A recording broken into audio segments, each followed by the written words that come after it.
Good evening. Welcome to Right Talk with Mike Lee. But it's a show that I'm interested in doing, really, actually. And it covers a topic that's very dear to me and very personal. And it concerns what it's like to be black and a Republican. I think Kennard and Robert and I talked about it in an earlier show. But since that time, I've gathered some clips that really sum up very succinctly and very well, some things that I think are very important to the community at large, in general, and to the black community in particular. It concerns some things that I have personally been confronted with and experienced. And it's like 5 different clips. And it kind of gives a flavor and atmosphere of what I personally have to deal with, particularly being a Republican who happens to be black. And I'm happy to say that I'll once again be attending the state convention in San Antonio in June. Not merely at this time, I've gone before as a delegate twice. But this time I'll be going not only as delegate, but I'll also be working on one of the committees at the state convention. If we could, please, I'd like to pull up this first video. It's about 5 minutes long, and it covers some things that I have experienced personally. I really want to talk tonight about, touch on liberal racism and about the unholy alliance that the black community has with the Democratic Party, which shows up on Election Day particularly.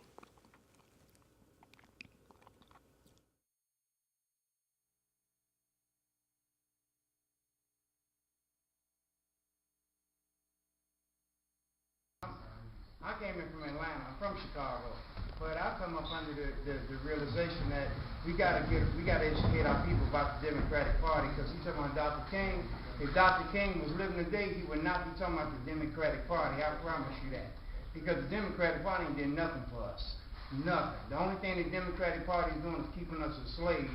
And all these brothers and sisters that's rolling with the Democratic Party, that's in all these positions, they ain't doing nothing either. Now, I've been down in Atlanta dealing with a lot of ministers, and I got to saying, they can't beat me to the bathroom. You know, and that's the real truth of the matter. And they keep talking about the talent tent, all the brothers and sisters coming out of college. That ain't the talent tent, because if that was true, we wouldn't be in the condition that we're in. The real talent tent for brothers coming from prison that has woke up and their DNA is exploding, and they out here telling the truth about what we need to be doing. The Republican Party, we're really talking about a lot of the same things, and our people's Republican anyway. You follow what I'm saying? So again, anytime you're around a lot of people in the Democratic Party, they want to keep us subservient. Like I was saying, we got two of us. We got two different mentalities in our nation. Those of us that want to rule ourselves and those that want to be ruled by other people. The Democratic Party, they want to be ruled by other people, and we ain't got no problem with that. That's why the meetings that we go to, you don't see the Jesse Jackson, the Al Sharptons, the NAACP, SCLC in the meetings that we have, because this ain't the meeting for them.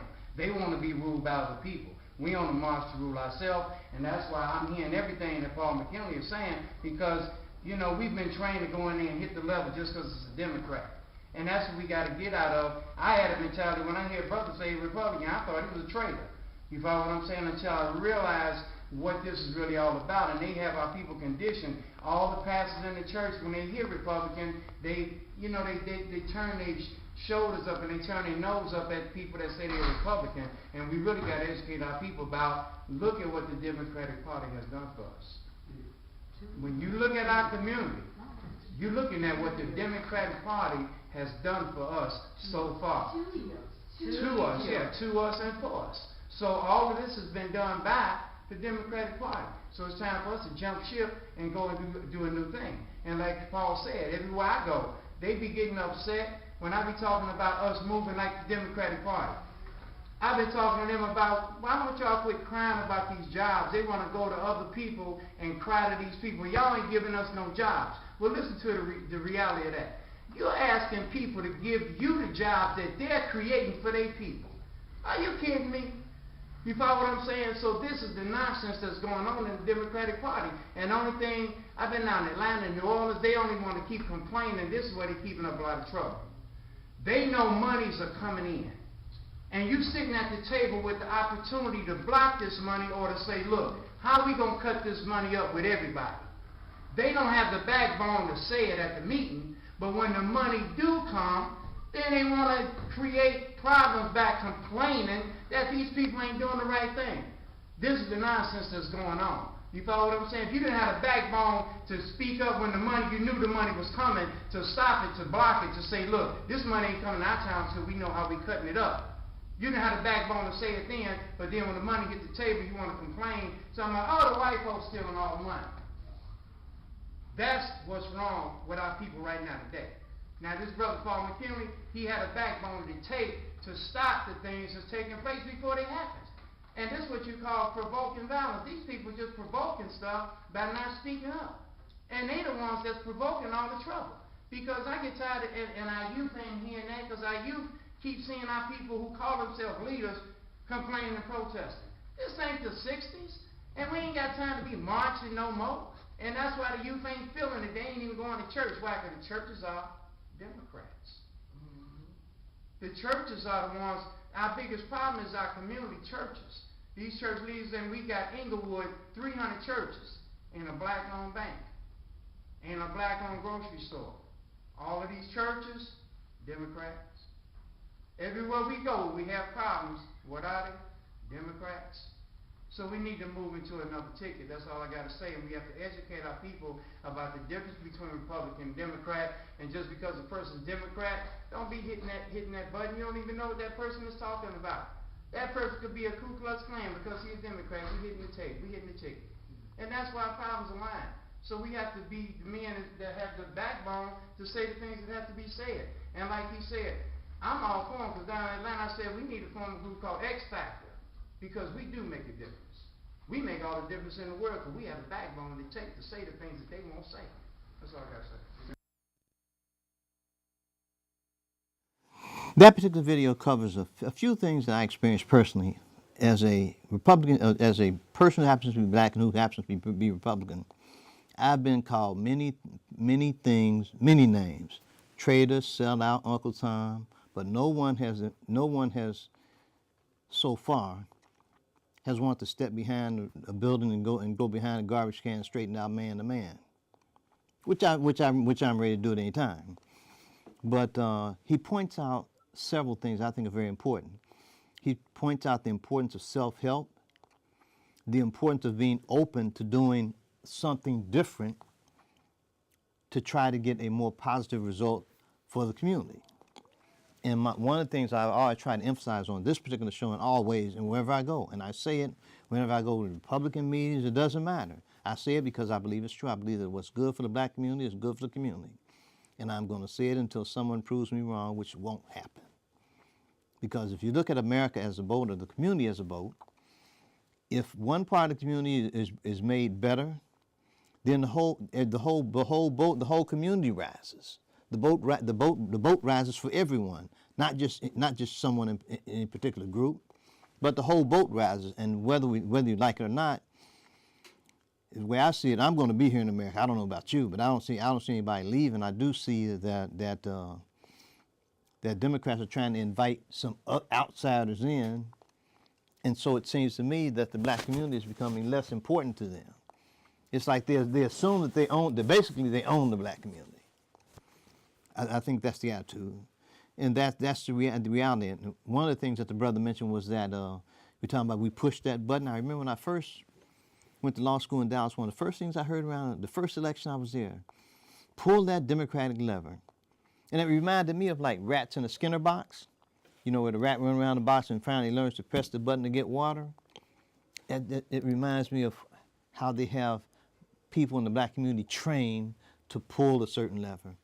But in Texas, I believe they passed a law that prevents you from doing straight line voting. You actually have to make some decisions about the person for whom you will vote, rather than just pulling a lever or pressing a button.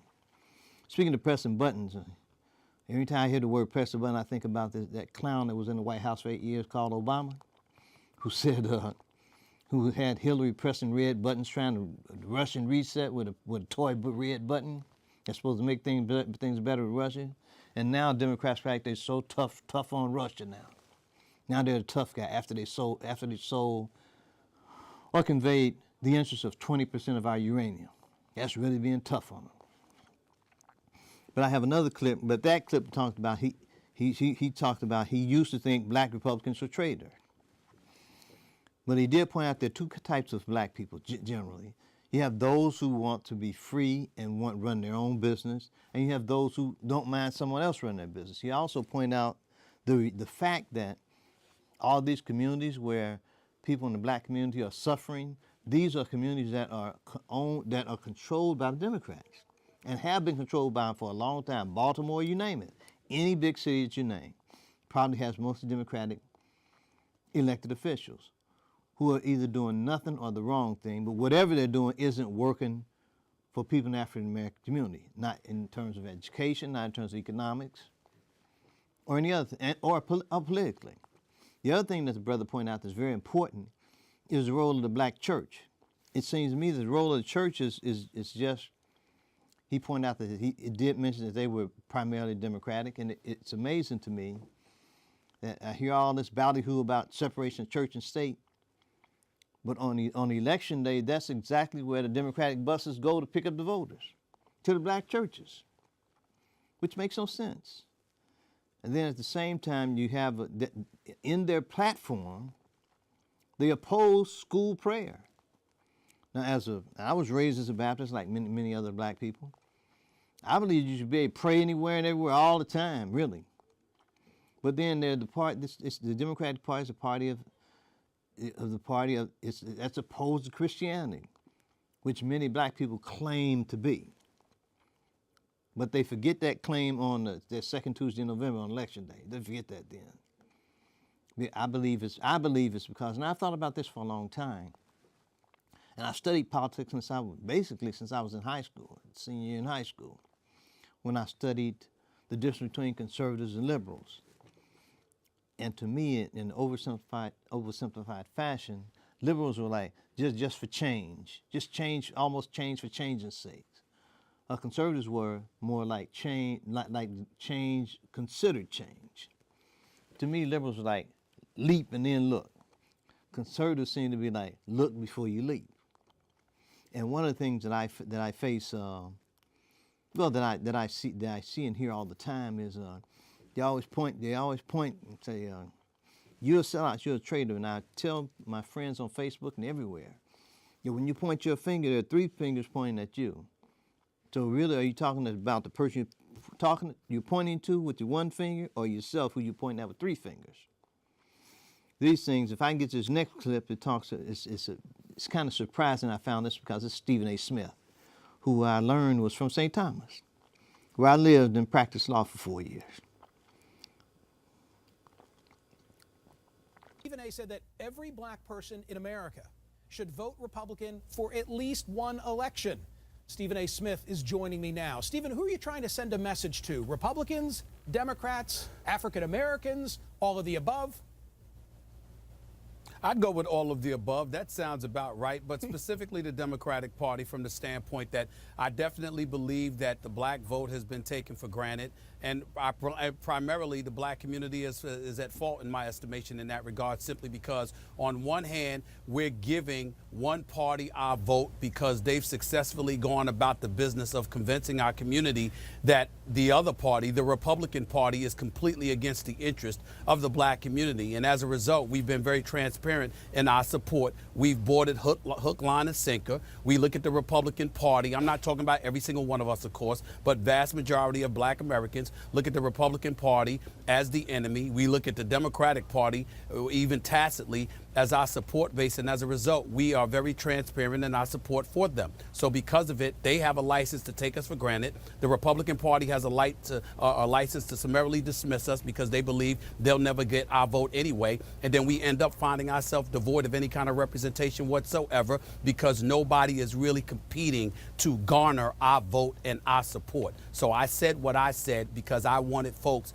in my community to stand up and recognize that if you go to a house or you go buy a car or whatever the case may be, you don't just see something you want and say, I want that. Tell me what the price is and I'll pay for it. Somebody has to flatter you in order to garner your dollars and your support. I think the same should apply to politicians who represent us. Let me put this in the context of 2016, because I think given the monolithic nature of the African-American vote, a lot of Republicans don't even make the ask. Rand Paul is making the ask. Is there anything that he can say that you think can change this equation? Well, first of all, he can highlight some of the inconsistencies and discrepancies the opposing party might be throwing in our direction, things that we may not know. That's number one. Number two, one of the things that you need to do as a Republican, particularly if you're running for the presidency, you have to surround yourself with a bunch of folks that look like us and not just you, that look like Hispanics and not just you. I would really like to see what Stephen A. Smith had to say about the reaction to what he said on the communist news network called CNN, the fake news network. I would like to see what kind of reaction he got after that particular statement, because it seemed to me that the guy who was interviewing him was surprised at what Stephen A. Smith had to say. But as I mentioned earlier, Stephen A. Smith is from St. Thomas. I lived there for 4 years, and I know that the African Americans from St. Thomas that I know personally, they kind of have a different mindset. And one thing I learned while living in the Caribbean for 8 years was the African Americans in the islands, they're not like the African Americans in the mainland United States. They don't think and act like that. They're more stand up and direct and come straight at you type. And maybe that's why. Maybe it's because of the locale that they were in or something like that. But they're more direct, and they are not as, just to put it frankly, they're not as afraid of the white man as many African Americans from the mainland United States. And I believe that much of the behavior of African Americans, particularly politically and vote-wise, can be summed up by, it seems to be that liberal white affection is more important to them than even God.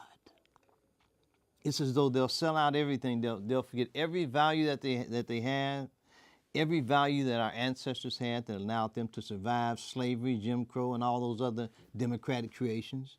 It's as though what happened in history is not something that from which the black community has learned the lesson that is so obviously before them, or that so obviously exists. All you do is look around at any so-called urban area and see where the black community is not prospering, and it's controlled by Democrats.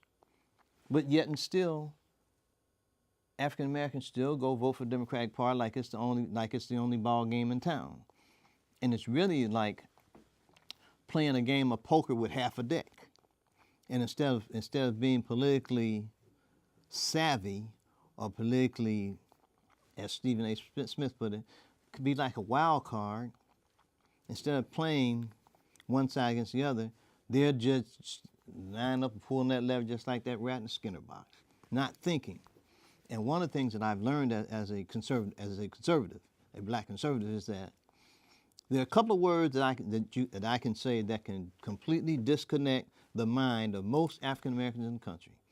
I can say Republican, and I can say Trump. And once I say those words, all thinking is off the table. It immediately goes to name calling. You're a sellout. The conservative white people are racist. They're this, they're that. And they don't even, it's as though they don't have the courage to deal with them. Now, the conservatives that I deal with who happen to be white, they may or may not like me. I don't know. I really don't care. I really care only whether or not they respect me. And I've been fortunate enough to be able to have a pretty good education. And I'm pretty well respected. I think I've worked at Judicial Watch, and I have very conservative credentials. And that was by design, it was by purpose. Because in my mind, I realized when I was in elementary school, not everyone is going to make it, because we all are differently gifted and differently talented. And if we're all differently gifted and differently talented, why should we expect to have the same thing? The person who works and a person who gives his all and gives his best and tries a little harder perhaps deserves a little more. And that gets into a topic that I'm going to do a show on later, which is on social justice. I hear all about this social justice mess.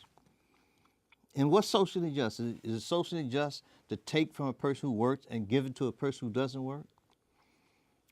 Now, I believe that charity is an important thing, but should charity be forced? And if you're not charitable enough, is it right that your money and what you work for, is it right that it be taken from you and given to someone else? Is that right? And I hear all these people, when I hear people holler about social justice, I think about what's socially just for those who give an extra effort.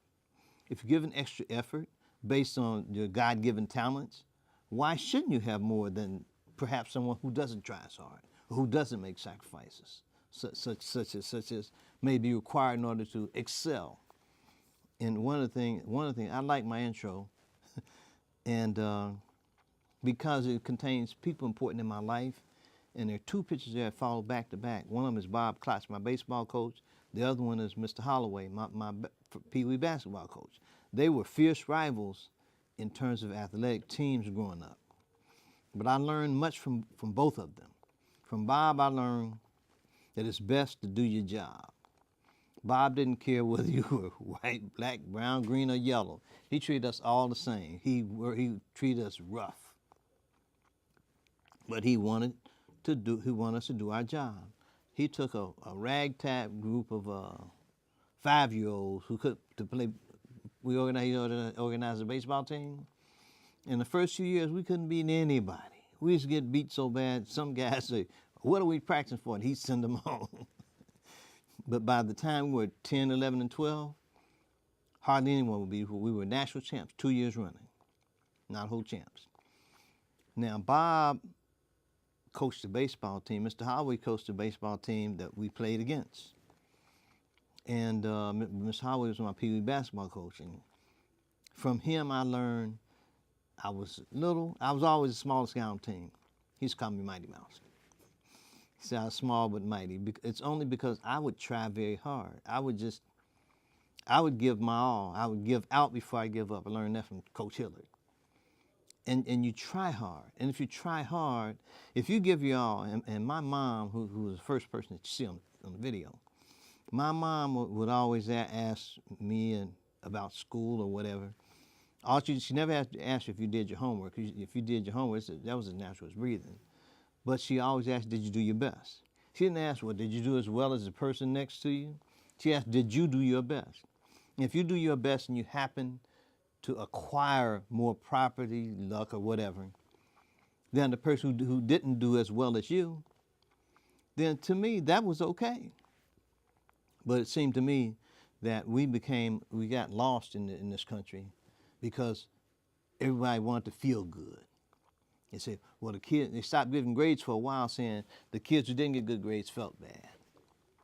So life is more about feeling good. There's no guarantee that you're going to be happy every day of your life. There's no constitutional right to feel good. There's no constitutional right. You can be a damn fool if you wish. It's your right. But you don't have a right to expect anyone to embrace your damn foolishness. You can just be a fool. And that's okay if that's what you want to be. Just try not to involve anybody else. My thing is, you can do anything you want. Just don't put me in it. Now I got this next clip coming up. It shows really to me what liberals really think about how black people look at things politically.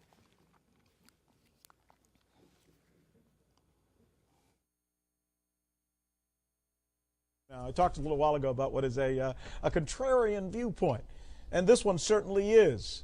This is my LOF TV, as we call it, where I go around talking to different people in the League of First-Time Voters. What are people really saying and thinking about as we approach this historic election? Here are 3 men who tell me they are not going to vote for the person most people think that they would normally vote for. Take a listen. Want to take a look at race and set it aside and stick to who's best prepared to lead. And so you think John McCain is better prepared to lead our country than Barack Obama? I know he's better prepared to lead. Isn't there any source of pride within you that says, I may be against this guy, I may like the other guy, but he makes me proud? No? Oh, absolutely. We're proud of Barack Obama. There are millions of children that look at him as a black man and say, wow, I can become a nominee to a major party. There's the potential to be president of the United States. Yes, we celebrate that. But see, when you would say to those children, don't vote for him. Yes, I would, based on principle. Absolutely. Principles matter. Lower taxes, strong national defense, traditional marriage, free market solutions, those types of things. That's what we believe in the Republican Party. Austin, you agree? I agree very much so. We're very proud of Barack, even though he's done a lot of good and everything. But you still have to look at it from principle aspect. You want to vote for the best candidate. McCain's proven. He's been in leadership positions before. I feel that Barack's a good candidate, but I feel at times he talks a lot, and I don't feel he can get everything that he talks necessarily done. I feel that he's just like a motivational speaker at sometimes. But I really think that being a Republican is the way to go. Is there anything that you guys feel at times from your friends or your family that make you feel pressure? Almost like, and I hate to use the word, but you know it's been used before, so I'll give it to you, a sellout to your own race. Hey, it comes up. We're a very conservative family. But when it comes to the issues, I start with questions that tend to bring silence, like if Democrats are for the poor, why are people still poor? And you can hear the silence in the room. Who will best serve as leader of this country? Do you want a steady hand in times of crisis and need, or do you want to go with the unknown? With McCain, you may disagree with him, but you know where he stands. I'm not so sure you have that from the other side. There's going to be a lot of bashing comes with it, but you have to take it and you have to know where you stand.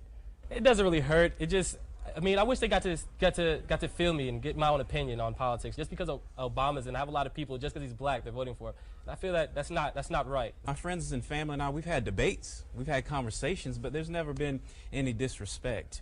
And I've found, in my experience with family, friends, coworkers, I've found that most people that I run into that are black, they are conservative. But for whatever reason, just don't know it? They just don't know it yet.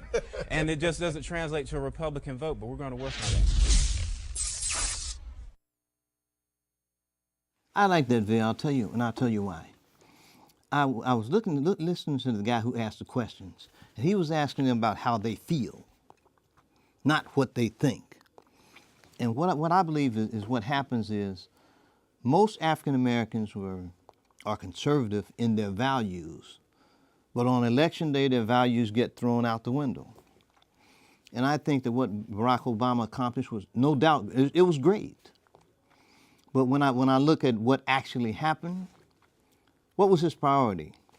Transgender issues, bathrooms, pressing red buttons. Just like he did an executive order about transgender bathrooms, why did he do an executive order that was calculated to help the black community?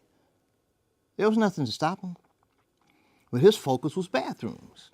And that's not me talking, that's the facts. And the fact is that things did not improve for the black community as perhaps many had hoped. And I know conservative Republicans who voted for Barack Obama. And there's some that I talked to, they said that they voted for Barack Obama because they didn't want to tell their kids, their children or grandchildren, that the first black person that ran for president, they voted against him. So Barack Obama, he did the right thing at the right time and made the right move. But once he got into office, I really think he was in over his head. That's where you come up with strategies like strategic patience, which is do nothing. And I've talked to liberals who said how much strength it takes to do nothing. All you had to do is all you had to do is just to do nothing and talk. And Barack Obama was a great speaker. The first time I heard him speak at that convention, I told the guy who was really one of my conservative mentors, Jim Boo, I said, Jim, this guy can be president. Because he was a great speaker. Probably was a half-assed basketball player, because if you most lefties that play basketball, Calvin Gooch comes to mind on the Pee Wee team. Most lefties that play basketball they have a soft shot. They're good shooters. Barack Obama was over 6 feet tall and didn't come nowhere near the NBA. I guarantee you, if I had been 6 feet tall, I would have made it. Most of my buddies who I grew up with who played sports, Lofell, Gagey, Tootie, Fred Andrews, all these guys went to the pros. When I was coming through, Timmy, my best friend, these guys all went to the pros because they were exceptional athletes. They were blessed. And Greg Stimmick, who was in my video twice, he was my best friend for over 50 years. He was one of the first dual athletes in college. I know in college he played football and basketball. He's the first one I knew to do that. Deion, all those guys came after him, but then there was nobody like Bo. Bo was All-American, football and baseball. He was the best baseball player in college. And he was a hell of a pro. But my point is that these guys were the guys that, as I speak of, were exceptionally gifted, and they took advantage of the gifts God gave them. Now, one of the things that's pointed out in the video is that the black community is basically pretty conservative in terms of its values, but it's not they don't translate into conservative votes for the Republicans. And for that, I blame my conservative brethren, both black and white, not me, because I try to do what I can to try to raise awareness of things that might be done to increase the black vote for the Republican Party. That's one of the things that's one of my goals. Because I believe it's the right thing to do, and I believe it's best for the community. Not best for me personally per se, but it's best for the community. I believe one of the things that a person is supposed to do as a God creature is to try to help others. And one of the things that we know that 60 years of voting along with right liberals has not helped the black community. It's like the guy in the clip, he says, if they even help them, if they say they're for the poor, why are people still poor? I believe that black community is still suffering because it's to the benefit of the Democratic Party to capitalize on suffering. They like suffering, they like disruption, they like noise, and they like death. That's why they're the party of death. They're the party of abortion. And I read an article just this morning that the mortality rate for black women and black children is more than twice that of white women and white children. Is that by design? Is that an accident? Has anyone say anything about it? Did Barack Obama say anything about it? Hell no. But he's worried about bathrooms, but not black people. He care more about bathrooms than black people. And that's crazy to me. Because if black people voted for him at a 90% rate, why didn't he do anything for them in particular? Maybe the transgender and the sexually confused community can support him 300%, I don't know. But there's no talk about that. There's just no writing about it. But my thing is, I think that the black community needs to awaken itself and educate itself. And it's up to conservatives such as myself and my brethren who happen to be white to let them know that they care. Now, what I do know about conservatives who happen to be white is they're about freedom and opportunity and about work, not about welfare. I think, Trump just signed an executive order requiring that an effort be made to require people who receive public assistance to work. And Democrats are saying something that I heard Mickey Leland say back in 1982. Mickey said that, I used to work on his campaign, by the way. Mickey said that it was beneath a person's dignity to work for welfare. I thought, it's undignified to work for money? I mean, I started working for money before I was old enough to work. We do a little hustle job, cut grass, pick blackberries, sell them, steal apples, had candy apple sales, all kind of things. Cash pop bottles at the store. What is wrong? There's nothing wrong with having work as a value. If you have as a value somebody owes me something or somebody give me, like the bird in there, wait, feed me, that's not going to get it. That's not the way I was raised. People in my neighborhood, which is one of the oldest self-governing black communities in the country, which makes it in the world, they worked and they hustled and they did things. And the kids did things. And the school motto at Lincoln High School was an all-black situation where I went to that school until 10th grade. And then in 11th grade, I did something behind my parents' back and transferred myself to a school where I could compete with the world at large because I wasn't going to the NBA. There weren't guys 5'5" going to the NBA. I wasn't even that tall. Now I was about 5'3" maybe. I was 5 feet tall, weighed 105 pounds leaving high school. That time I left college, I made 125, but I wasn't able to dunk like Spud Webb. That wasn't happening with me. I realized that I had to make it what I had upstairs, between my ears.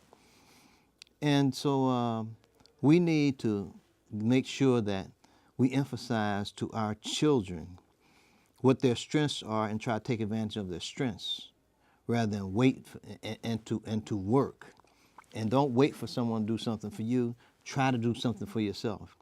And I believe that we have, as a community, the black community has been lulled to sleep, thinking that someone else is going to take care of them, when it's up to you to take care of you. The first law of nature is self-preservation, but it seems that the black community has forgotten even that. We have an abortion rate in the black community that's far more than that for the white community. Before abortion was legalized, it disproportionately impacted the white community. When it became legal, it disproportionately affected the black community. And is it a coincidence that happened? No.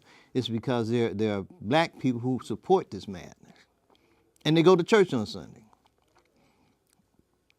And I think that what happens is there's a disconnect. That there's an outfit in Florida called Black Pack, headed by George Farrell. He has a program called Connect. Somehow they connect the disconnect.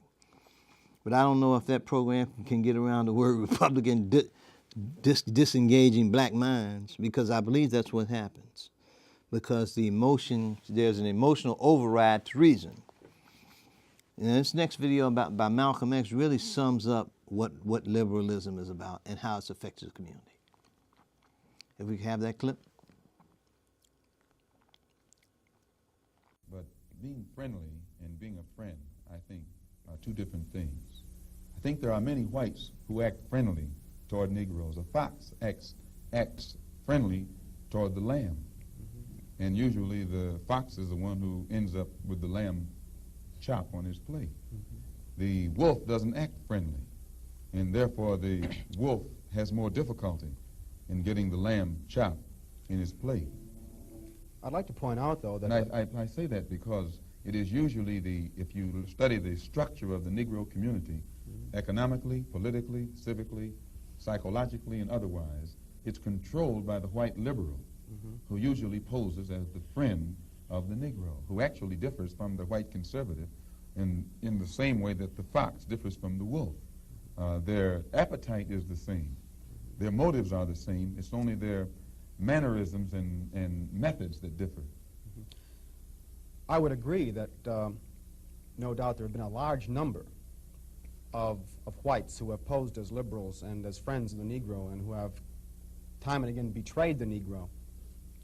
On the other hand, I think one could point to a large number of whites who have struggled for civil rights, for equality, and have got little or nothing out of it, other than quite a few bruises. Give me an example. Well, the large number of white students who have gone into the South, for example, working for SNCC and other organizations. Not working for SNCC or other organizations, but working for the white political machines who benefit by the voting efforts of Negroes. Okay, I'll be more specific. I would cite Herbert Hill, for example, as a kind of person who has championed Negro job rights, for example, in New York City and elsewhere. He has fought the political machine. First time I met Herbert Hill personally was when they were picketing to stop the working on the Harlem Hospital in Harlem. Negroes for 10 years had to fight the city to get an annex built on the Harlem Hospital. Because in Harlem we need a hospital more so than anything else. Our people are sick. Plus we do a lot of cutting and shooting of each other, though we profess to be nonviolent. And Herbert Hill brought his forces out and stopped the working on that site. This is the first time I ever saw him. Then when work was brought to a halt on a hospital in Harlem, the same Negroes tried to stop the work at the Downstate Medical Center in Brooklyn, which is predominantly white. They were out there for 3 months during the summer, couldn't stop anything. And I never saw Herbert Hill out there one time. Now, whenever it takes a stoppage of something that's going to affect the white man, you find the white liberal absent. But when it involves something that primarily will affect the best interests of black people and black people only, then that white liberal is present. Herbert Hill is the labor secretary for the NAACP. Mm-hmm. And if he was interested in black people, he would prepare a black man with the type of knowledge and understanding of the labor troubles involving black people that would enable a black man to sit in the same position as Secretary of Labor or Labor Secretary in the NAACP. I'm suspicious of whites who join Negroes and always have to be in the lead, who always have to be the head, who always have to be at the top in Negro organizations. Those whites who really have the interest of blacks at heart, let them give some advice to some Negroes and stand on the sideline. But don't join the organization and then get at the head of it and pose as a friend of Negroes. Well, I would defend his sincerity and his commitment. And more than that, I would say that just because a person is a Negro or a black American does not mean that he's going to struggle for Negro rights or for jobs for Negroes or anything else. I think that today you could point to a large number of Negro leaders who have consistently betrayed Negroes in a whole host of areas. They aren't really Negro leaders. These are puppets that have been put in front of the Negro community by white liberals. These are parrots that have been put in front of the Negro community by white liberals. You can't name me a Negro leader who has been betrayed Negroes, who has not been endorsed, sanctioned, subsidized, and supported by the white liberals. Minister Malcolm, I'd like to... Well, I could cite one example would be Congressman Dawson, for example, in Chicago. In Chicago, a large number of liberals located in the Hyde Park district have consistently fought Dawson and his betrayals of the Negro, and they've also fought some of the people who represent Dawson on the Chicago City Council. The only Negro I know who is constantly fought, only Negro politician that I know who is constantly fought by white liberals is Adam Clayton Powell. And they call him a racist because he speaks so bluntly on the race issue. But I'm not, as I said, not too familiar with Dawson and his work. Malcolm X pointed out some things I think are very important to note. Number one is that many politicians who happen to be black, they happen to be Democrat, that they're actually puppets of white liberals. And one of the things that, as puppets of white liberals, I think mainly of the Congressional Black Caucus. They are some of the main supporters of Planned Parenthood, which as we know, abortion has disproportionate impact on the black community. And it's actually, we have a net zero growth in the black population. And this, in the long term, can have political effects on black political power.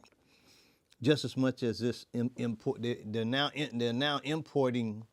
want to import immigrants to take and if that happens in large enough numbers, then the black vote would become even less important, and the black vote would be less useful to liberals.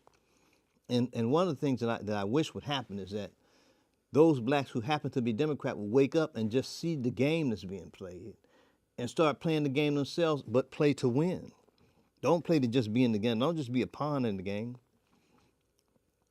And one of the other things that Malcolm pointed out was that we are not, in the sense of speaking of the black community, there's no movement to do things for self. There's a general sense of you're relying on white liberals to look out for you, and it's not happening. It hasn't happened in 60 years.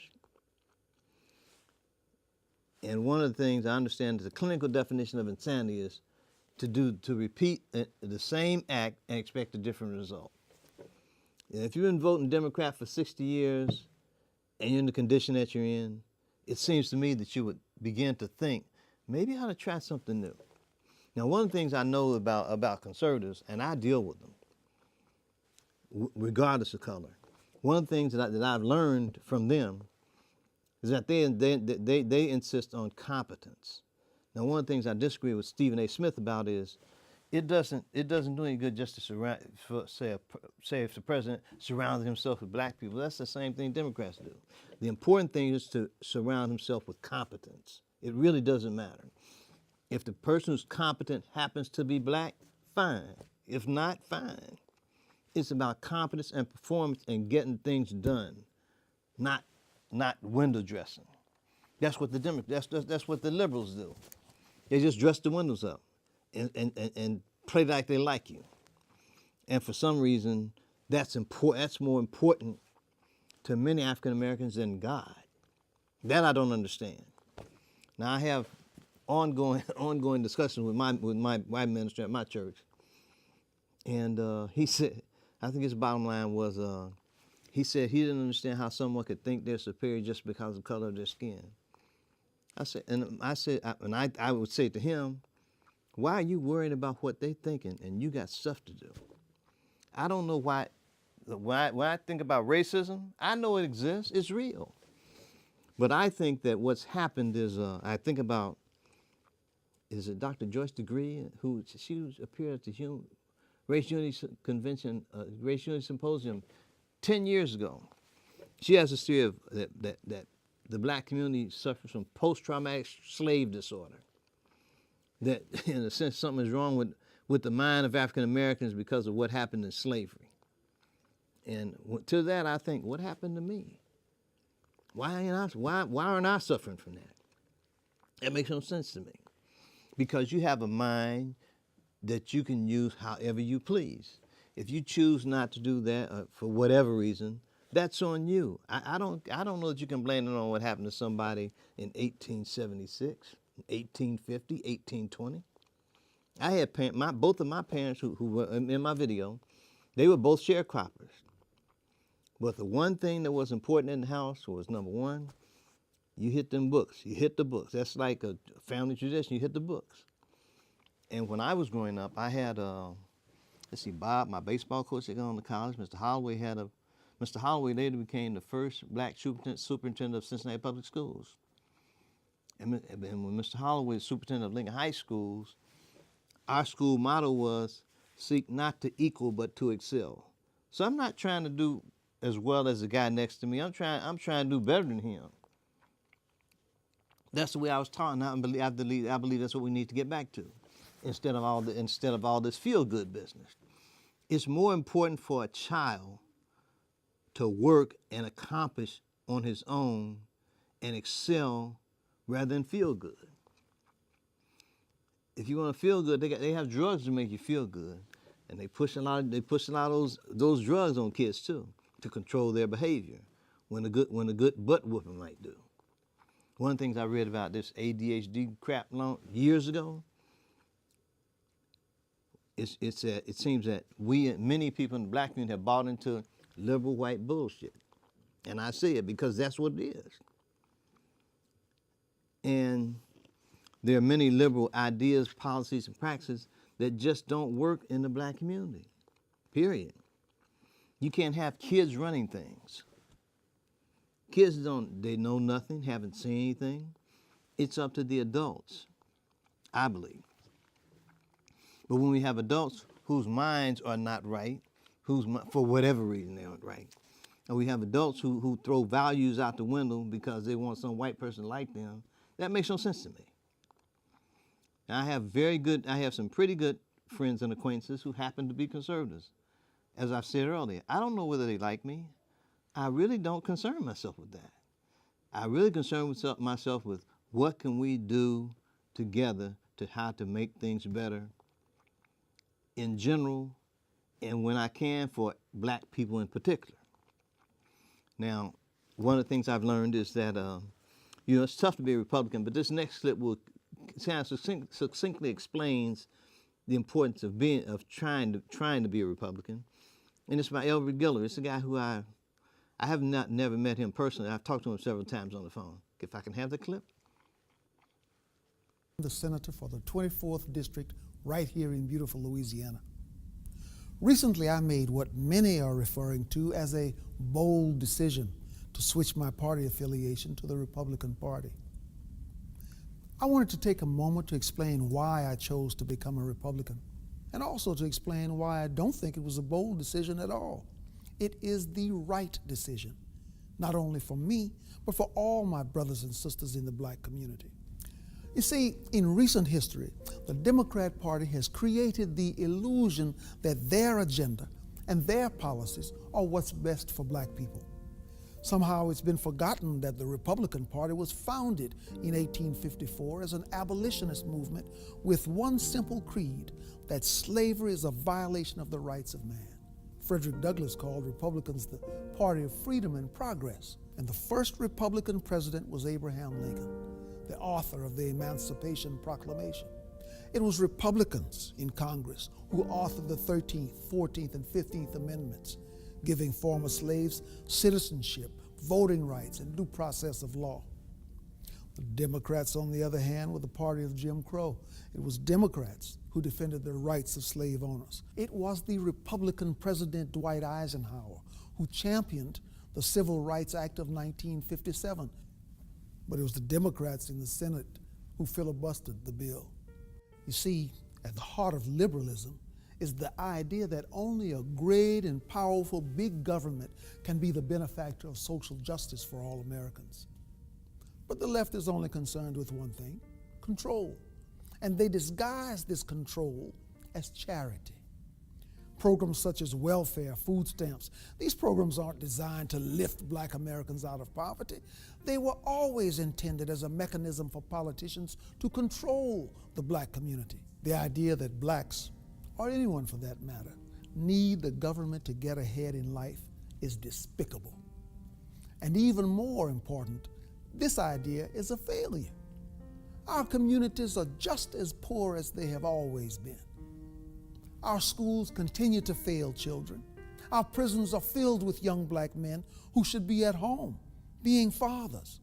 Our self-initiative and our self-reliance have been sacrificed in exchange for allegiance to our overseers, who control us by making us dependent on them.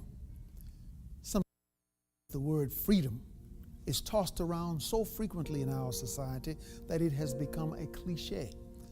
The idea of freedom is complex and it's all-encompassing.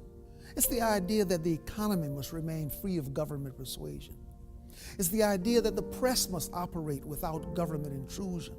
And it's the idea that the emails and phone records of Americans should remain free from government search and seizure. It's the idea that parents must be the decision makers in regards to their children's education, not some government bureaucrat.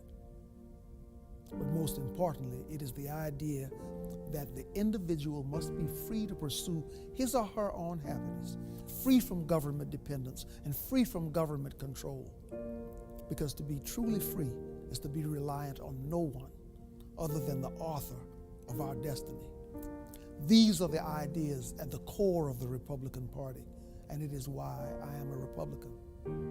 So my brothers and sisters of the American community, please join with me today in abandoning the government plantation and the party of disappointment, so that we may all echo the words of one Republican leader who famously said, "Free at last, free at last.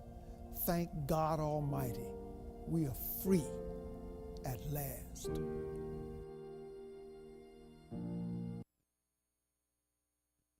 As I said, I haven't met Elbert Guillory personally. I spoke with him several times. But in closing, I want to thank you for joining me on the show. And I want my plea is that you would put God first and the values that our parents taught us first. And